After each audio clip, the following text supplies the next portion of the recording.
Fala galera, belezinha? Tudo tranquilo? Estamos começando mais uma aula do canal 10 de História. Se liga, essa aula aqui é a segunda aula de ditadura civil-militar, né? Ela é a continuação desta aula que está aqui em cima. Então, se você que estiver procurando o comecinho, a instauração, o golpe, a organização do governo, clica aqui. Se você quer o governo do Castelo Branco, essa é a aula certa para você ver. Tudo bem? Segue a playlist aí. Bom, governo Castelo Branco. Vamos lembrar que o Castelo Branco é aquele cara da Sorbonne, né? Ele é um dos caras da Sorbonne. A gente vai ter outros presidentes Sorbonne no Brasil. Mas o Castelo Branco ele é escolhido para ser presidente justamente porque ele, né, tem uma pegada mais democrática, paradoxalmente é o primeiro ditador do Brasil, eleito indiretamente, mas, né, ele tem uma abordagem um pouco mais democrática aí que consegue agradar um pouco mais, um pouco melhor os interesses da classe política, né, que motivaram e incentivaram a intervenção militar. Tudo bem? O Castelo Branco ele tenta um plano de ação econômica do governo, ou seja, o PAEG, Plano de Ação Econômica do Governo. Este PAEG trata de uma receitinha simples, meu chapa. Eu aposto que você, né, que tem que lidar com o seu dinheiro, seja o seu salário, seja a sua mesada, ou o dinheiro que você recebe aí de vez em quando, eu aposto que você fica pensando como é que você faz para acumular, né, para ter mais. A receita é simples, em qualquer lugar do mundo, em qualquer tempo, em qualquer país, a receita é simples. O difícil é fazer. Primeiro, corte de gasto. Gaste menos. O PAEG do Castelo Branco tinha isso como meta. Cortar gastos, vamos gastar menos. Segundo ponto, arrecade mais. Então o PAEG, né, o Plano de Ação Econômica do Governo, fala de cortar gastos e aumentar a arrecadação. Como que o governo aumenta a arrecadação? O governo aumenta a arrecadação aumentando tarifas e impostos. Então eu gasto menos, investo menos e aumento impostos. Essa é a receita para mim, para você, para o governo em qualquer país do mundo. Cortar gastos, aumentar impostos. Aí você vai ter mais dinheiro. Tudo bem? Só que não basta fazer isso para o governo, né? Então o governo ainda propõe o seguinte: os aumentos salariais devem ser apenas uma vez ao ano e abaixo do valor da inflação, abaixo do percentual da inflação. Por que isso? Porque aí eu estou diminuindo a capacidade de compra do trabalhador. Entendeu? E o trabalhador que não tem uma capacidade de comprar muito grande, não vai comprar. E se ele não compra, não adianta aumentar o preço. Entendeu? Então o aumento salarial baixo significa que não adianta você aumentar o preço das coisas porque o trabalhador não vai comprar. E significa também que vai haver uma demanda muito menor. Então o governo faz com que as pessoas tenham menos dinheiro para comprar, porque com menos dinheiro para comprar você compra menos e aí a demanda é menor. Com a demanda menor, o preço não pode subir. Lembra aquela leizinha, né? Lei da oferta e da procura? Se a procura é muito grande, né, muito maior do que a oferta, o preço sobe. Se a oferta é maior do que a procura, o preço desce. Então, se eu não aumento o salário, né, num índice interessante, o sujeito tem menos dinheiro para comprar, menos demanda, preços mais baixos. Então, primeira ação, né, primeira proposta, cortar gastos. Segundo, aumentar impostos. Terceiro, aumento salarial uma vez por ano abaixo da inflação. Agora, também tem o seguinte: muita gente no Brasil, recentemente, vem trocando de carro e o que todo mundo procura? O parcelamento. Então você pede dinheiro emprestado no banco e compra o carro parcelado, não é isso? O governo restringe o crédito, ou seja, não é fácil você ter crédito na praça, né? Você ter crédito no banco. Dessa forma, eu estou de novo desestimulando o consumo. Sacou? Tudo bem? Então, PAEG desestimula o consumo. Como? Restringindo o crédito, aumento salarial uma vez ao ano abaixo da inflação. Além disso, aumenta impostos para aumentar a arrecadação e corta investimento para diminuir os gastos. Então, o governo fica com mais dinheiro e os preços tentam ser controlados, né? A gente tenta controlar o preço dessa maneira. Tá bem? Funciona? Não, não funciona, óbvio que não. Por que não funciona? Porque o resultado do arroxo salarial, né, que eu já expliquei nessa aula aqui, o que é arroxo salarial, o resultado do arroxo salarial é diminuição do poder de compra, diminuição do poder de consumo. Então as pessoas compram menos, as fábricas produzem menos, portanto, então as fábricas precisam de menos mão de obra, portanto as fábricas demitem mais, e se demite mais eu tenho mais desemprego, o que gera um ciclo vicioso. Né? Tudo bem? Então não funciona. Outro elemento do governo do Castelo Branco é o fim da lei da estabilidade. A partir de agora, os funcionários públicos podem ser demitidos, eles não têm mais estabilidade garantida. Isso é uma medida altamente autoritária, porque sempre que o governo vai demitir um funcionário público, é um escarcéu, porque não dá, porque não pode, parará. Agora, se eu mudo a lei, eu posso demitir quem eu quiser. Tudo bem? Outra característica do governo do Castelo Branco é a criação do Fundo de Garantia por Tempo de Serviço. Fundo de Garantia por Tempo de Serviço é o seguinte, vamos supor que o meu salário seja 100. Eu ganho R$100 por mês. Tudo bem? Com R$100 por mês, o que acontece? Uma parte desse salário, uns 10%, vamos chamar de 10% para facilitar, uns 10% do meu salário não são depositados na minha conta. A empresa para quem eu trabalho deposita numa conta na Caixa Econômica Federal. Qual que é a intenção disso? É uma poupança. Então o meu salário não vem inteiro para mim, o meu salário, uma parte é depositada na Caixa Econômica Federal. Tipo assim, menino, você não sabe guardar dinheiro? Então eu guardo para você. Isso é o Fundo de Garantia por Tempo de Serviço. Para que o governo faz isso? Porque se 10% mais ou menos do meu salário vai para essa conta, significa que ao cabo de um ano eu tenho um pouco mais do que um salário guardado. Entendeu? Por que isso? Para quando eu for demitido, eu poder resgatar esse dinheiro. Tudo bem? Então eu resgato esse dinheiro e passo a usar o Fundo de Garantia por Tempo de Serviço, o FGTS, para sobreviver até arrumar um outro emprego. Claro que muitas vezes o FGTS acaba antes, mas a intenção é funcionar como um reforço aí de seguro-desemprego. Tudo bem? E tem um outro elemento. Esse FGTS depositado compulsoriamente, ou seja, esse FGTS depositado obrigatoriamente na Caixa Econômica Federal, está na mão do governo, e o governo investe, administra esse fundo de garantia por tempo de serviço da maneira como ele quiser. Então é uma forma de você aumentar também o caixa do governo. Tudo bem? Vamos olhar agora. A ditadura civil-militar ela foi implantada no Brasil para atender os interesses conservadores e os interesses liberais, né? Contra as intervenções do Estado na economia propostas lá pelo João Goulart. De tal forma que em 1964 para 65, comecinho do governo do Castelo Branco, virá a revogação da lei de remessa de lucros. O João Goulart tinha proposto que uma parte do lucro das empresas tinha que ser investido aqui no Brasil. Lembra disso? Então você tinha uma lei que a empresa multinacional vinha, se instalava, produzia, vendia, pagava salário, pagava imposto, parará, sobrava um lucro. Esse lucro, até a chegada do João Goulart ao poder, era enviado direto para sua matriz. Né? Então, se é uma empresa italiana, inglesa, holandesa, alemã, americana, o lucro vai ser enviado para o seu país. Não é isso? Não é isso? Agora, o João Goulart ele tinha feito uma lei que obrigava que uma parte desse lucro fosse investida aqui no Brasil. É a chamada Lei de Remessa de Lucros. Não é? Bom, a Lei de Remessa de Lucros, que foi criada no governo João Goulart, vai ser revogada.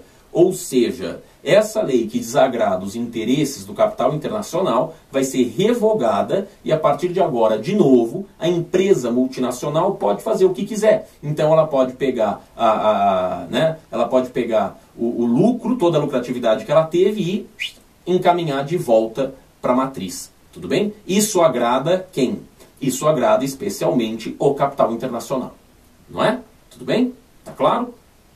Outra medida tomada pelo Castelo Branco, a desvalorização monetária.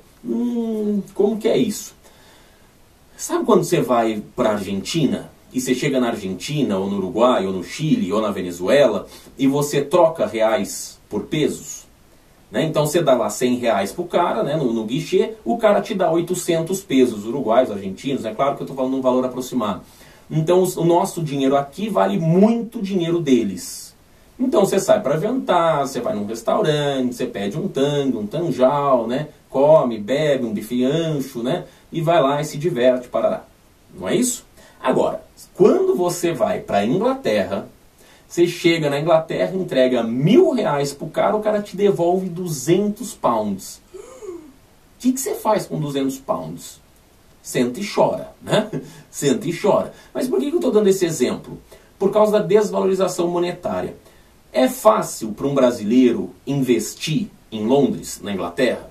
Não, porque o nosso dinheiro não vale nada. Então você precisa pegar um caminhão de dinheiro para transformar num pouquinho de dinheiro para conseguir investir alguma coisa lá na Inglaterra. Agora, se eu olho para a Argentina, eu pego um caminhão de dinheiro e faço uma montanha de dinheiro na Argentina. Entendeu? Então, desvalorizar a moeda aqui no Brasil, o que significa? Significa que eu vou facilitar o investimento estrangeiro aqui no país. Porque com poucos dólares eu consigo, né, investir no Brasil e ter sucesso econômico. Por isso, muitas empresas nacionais, muitas empresas brasileiras vão ser compradas por empresas estrangeiras.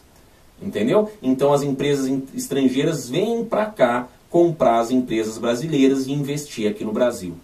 Percebeu como a gente está se aproximando, né, dos Estados Unidos, como a gente está se aproximando do capital internacional, né, o liberalismo econômico? Dessa forma, o governo brasileiro volta a ligar para o FMI, que não está muito feliz com o Brasil desde o governo do Juscelino Kubitschek. Então Castelo Branco liga para o FMI e fala: FMI, estou precisando de dinheiro. O FMI fala: nossa, toma, está aqui. Então agora que a gente está atendendo os interesses do mercado internacional, a gente passa a ter financiamento muito mais fácil no mercado internacional. Tá claro? O Juracy Magalhães, olha só que simpático. O Juracy Magalhães vai ter uma frase que é muito legal, que fala assim: o que é bom para os Estados Unidos é bom para o Brasil. Vai entrar até numa música, né? Vai entrar até numa musiquinha aí. Essa frase: o que é bom para os Estados Unidos é bom para o Brasil. Tá, isso do ponto de vista econômico, mas e do ponto de vista político? Do ponto de vista político, já em julho de 1964, o Castelo Branco vai declarar o seguinte: o mandato presidencial vai até março de 67. Por que ele já declara isso em 64? Porque já estavam começando a perguntar para o Castelo Branco: Castelo, quando que vai ser eleição? Como é que vai ser a eleição? Então ele fala: não, olha, veja bem, a eleição é indireta, mas é em março de 67. Não vai ser em 66. A gente vai ficar um pouquinho mais, vou ficar um pouquinho mais no poder.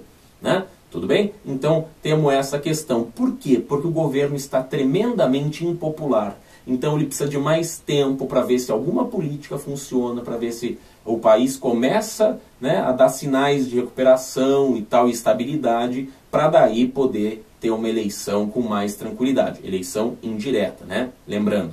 Tudo bem? E por que isso acontece? Porque em 1965, em 11 estados, o presidente permite eleições. E nestes 11 estados, muitos, né, em muitos destes 11 estados, o candidato do governo perde as eleições.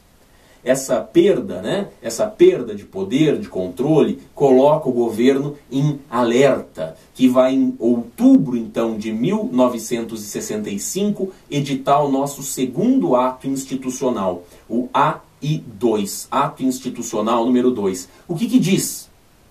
Presta atenção, ele diz o seguinte: não existem mais os partidos políticos, existem agora apenas 2 partidos. Então o DN, PTN, PR, PRP, PRN, todos esses partidos, PSD, PTB, todos esses partidos vão deixar de existir e vão ter que migrar para 2.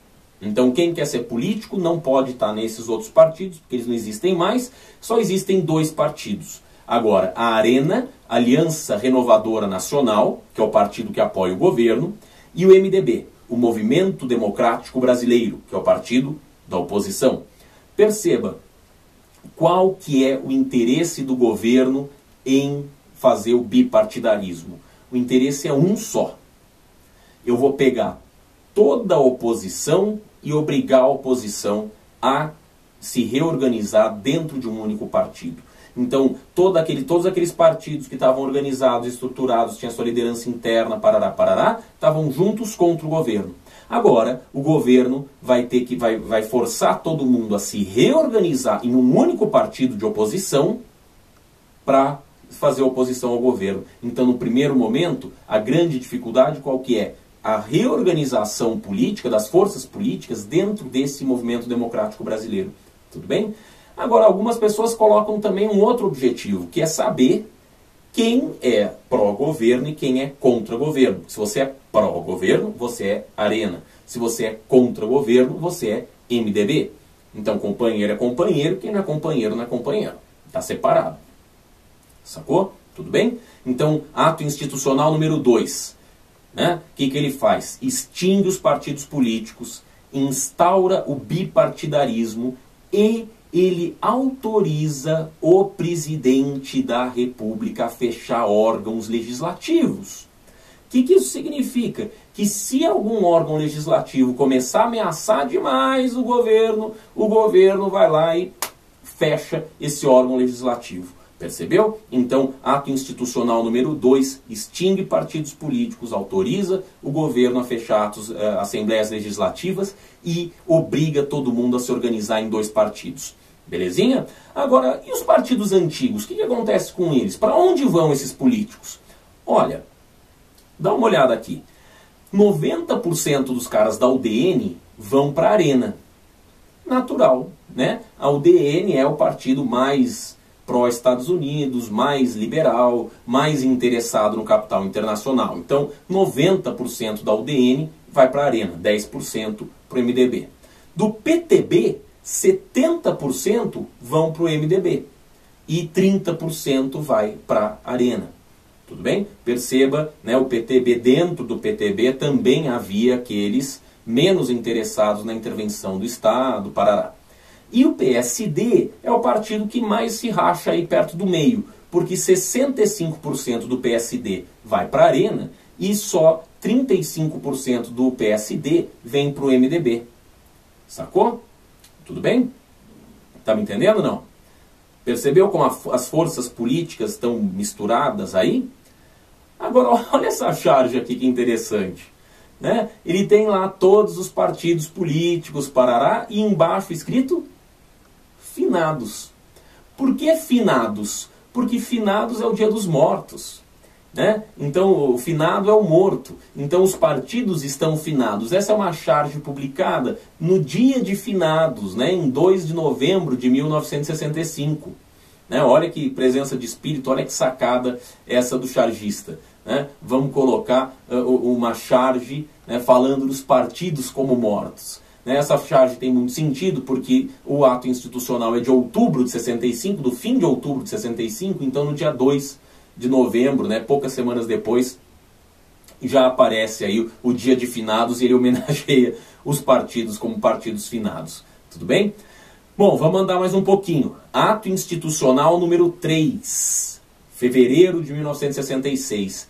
Esse ato institucional aperta ainda mais. Ele diz o seguinte: eleições indiretas para governadores e indicação de prefeitos de capitais e cidades estratégicas. Querido, perceba que cada vez mais a ditadura vai fechando, né, vai se recrudescendo, né, ela vai se fechando, vai mostrando que os direitos políticos estão ameaçados, vai mostrando que você não pode mais, né, escolher livremente quem você quer para te governar, os órgãos legislativos estão com perigo de ser fechados. Né? Então, o ato institucional número 3 é o maior controle ainda, né? Agora um controle dentro dos estados, ato institucional número 3.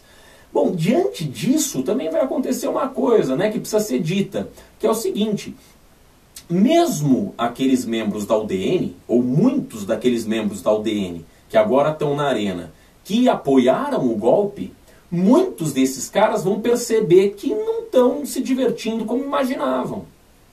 Entendeu?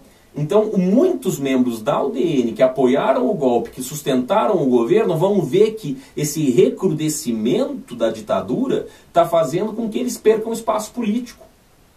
Por isso se organiza a Frente Ampla. O que é a Frente Ampla? Frente Ampla é uma organização da oposição que junta um dos grandes líderes da UDN, Carlos Lacerda, o grande líder do PSD, Juscelino Kubitschek, e o grande líder do PTB, João Goulart. O João Goulart estava no exílio. né, mas as pessoas em torno dele vão, né, conversar com ele, vão se comunicar com ele, e ele apoia então o Kubitschek e o Lacerda. Olha essa foto aqui, né, do Lacerda apertando a mão do Kubitschek. O que é? A frente ampla. A gente vai começar a discutir, né, uma forma dos três partidos, né, ou dessas três lideranças políticas, peitarem o governo. Resultado da frente ampla: João Goulart vai ser assassinado no Uruguai, Juscelino Kubitschek morre num acidente de carro estranhíssimo e o Carlos Lacerda fica isolado. Tudo bem? Complicado, não é? Mas, companheiro, do ponto de vista político, perceba que de 1964 para cá já mudou muita coisa. Ato institucional número 1, 2 e 3. Aquela Constituição de 1946 já não serve para mais nada. Então nós precisamos de uma nova Constituição. O que ela faz? Fortalece o Poder Executivo. A Constituição de 1967 fortalece o Executivo, dizendo que só o presidente pode propor emendas constitucionais. Ela incorpora os atos institucionais e, muito importante, ela cria a Lei de Segurança Nacional.